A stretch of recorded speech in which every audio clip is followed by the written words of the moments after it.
Folks, this is probably the most important video you're going to see all year. If you ship coins, you need to watch this video.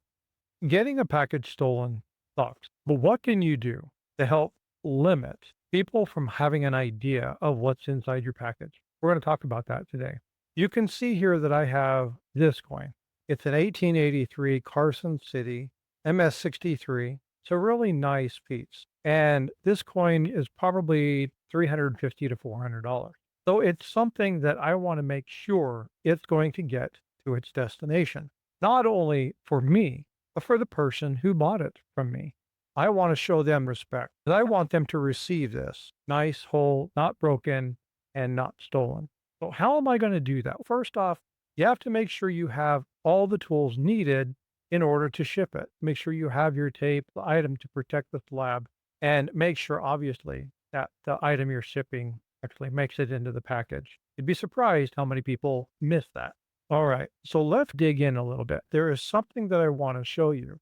It's going to be a security feature. Now, the security feature is going to be something you probably never even realized was occurring, but it's something that I want to walk through, and it encompasses your cell phone.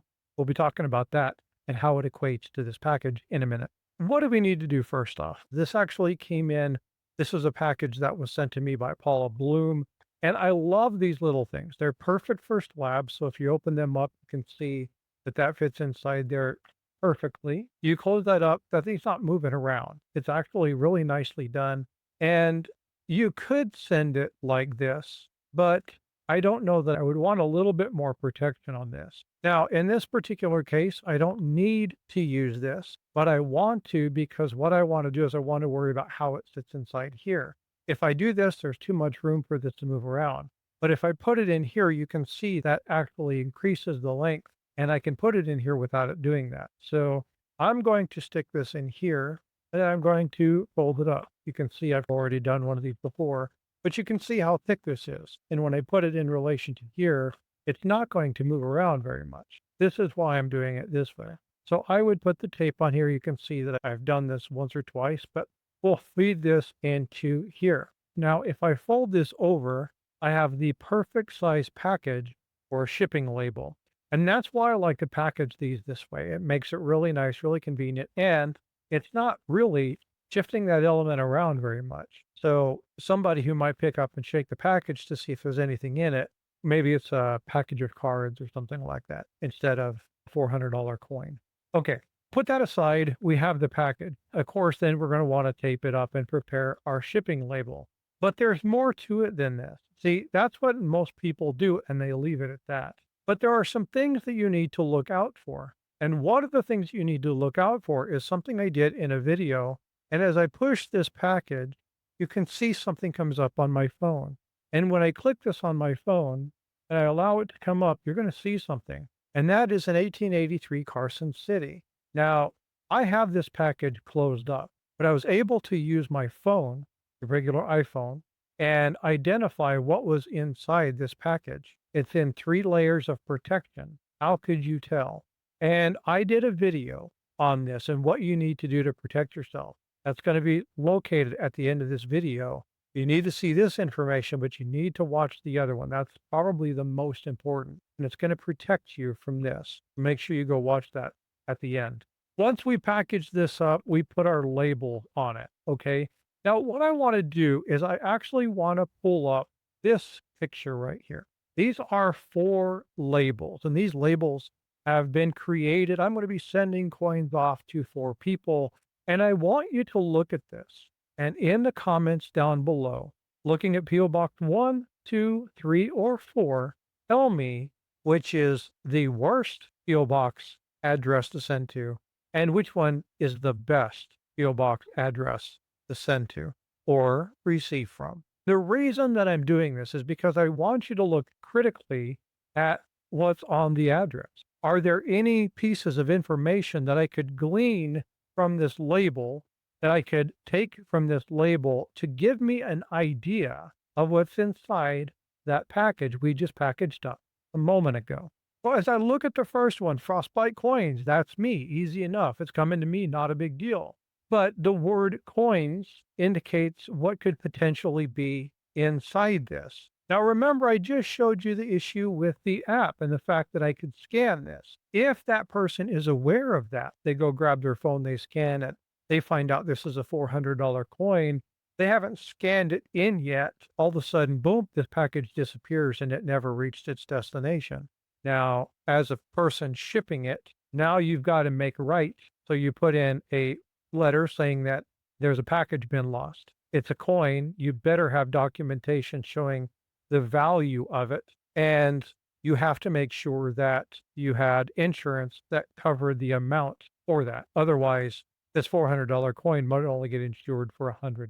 So you have to make sure that all your protections are in place in order for that to happen. Now, once that's done, then you wait 1, 2, 3, 4, 5, 10 weeks, however long it takes them to process, evaluate that, and then to get your decision. Once they get the decision, they can send you the money, deposit it, do whatever needs to be done. They'll send you that email, they'll correspond with you, and they'll coordinate that. But if you don't have insurance on that piece, you're in trouble. So just because I had Frostbyte coins, now maybe they didn't know what Frostbyte coins was. This could be I could live around a military base. Maybe they're thinking these are challenge coins. It's awful light for a challenge coin. Maybe they just purchased one, but the name still gives away what could potentially be in this package. Now let's go to label number 2. Silver or gold coins and collectibles. Yeah.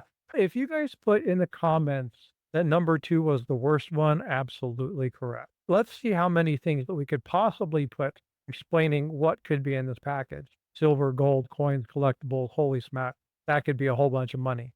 And anybody who knows anything about coins, if this was a Godden's double eagle, we're talking a whole bunch of money for this, a $3,000 coin. So you're looking at there's the potential for large amounts of money. So again, you definitely wouldn't want to put something on there. Now let's look at this next one. The number 1 and number 3 have something in common, and that is that they can easily be whittled down to an easier name that wouldn't be as identifiable. Heavy metal stacker. Now this person could like hard rock, or they could like gold, metal, silver, platinum, palladium, osmium. So what does that actually mean? All simple Google search of this will yield exactly what this particular item is, and it will show it's a YouTube page where they stack silver and gold. And they talk about precious metals and building your stack and preparing for wealth. There is a good likelihood that somebody might intercept that package before its destination. So be smart about the naming of that. So how would you change this to Frostbite coins and heavy metal stacker? Let's go to label 4. Now, if label 4 and label 2 look similar, it's because I have taken a strategy that will take that name and make it easier. S&G CC. What does that mean? It doesn't really mean anything to anybody because they don't have a context by which to put it in. HMS could mean Her Majesty's Service. It could mean that you're in the Royal Navy. Who knows what HMS would be? Frostbite coins, they just drop the coins, separate the first and last to Frostbite. If you look Frostbite up on YouTube or Google, man, you're going to find hundreds of different entries. It really minimizes your focus and takes away and gives you a little bit more anonymity back. But there are ways to be creative with your labels. Work with your post office, get that approved element, explain to you what's going on. They'll receive those packages and they'll know where that goes. There are things that you can do to put protections on yourself to make sure that you're covered. I have received packages from Pollyanna's lollipop shop, right? And people are like, oh my gosh, this must be like a special candy or something. It ends up being 10 pounds gold or something. And so be creative with your labels. Make sure you know where they're getting to. Don't put anything that the user or the seller or the buyer hasn't already approved. Make sure you have that discussion so you know what name to put on there. You may want to put your regular name. That's fine. But you also have to worry about the shipper. So if you're the shipper, don't put your business on there. Have another alternate like the S&G CC so that you can have that. If you're having those little labels that come across, the self-adhesive ones, make sure you don't put the coins and collectibles or the silver and gold or the stacker or the gold medal master or something like that. Don't tie it directly to your channel unless you're abbreviating it. So again, we talk about this. Now, while I was scanning this piece, you guys saw this come up. So I want you to go right now.